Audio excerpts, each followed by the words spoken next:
Сәлем достар, сіздермен бірге мен Мадина.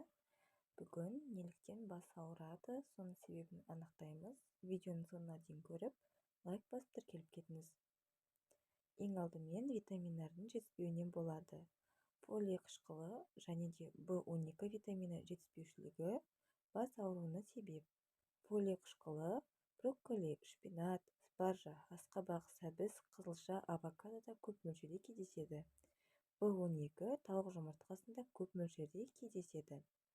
Мыс және темір жетіспегенде бас ауырады.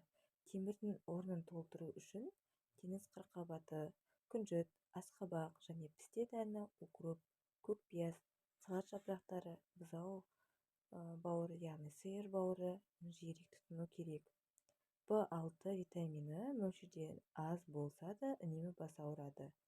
Оның жетіспеушілігін толтыру және жүректің, қан тамырларының, нервтердің және мидың саулығын сақтау үшін диетаға дәнді дақылдар, жаңа піскен көкөністер, бауыр, бұршақ қоссаңыз болады.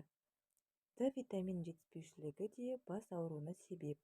Өзіңіз білетіндей, Д витамині күн сәулесінің әсерінен дене табиғи түрде өндіріледі.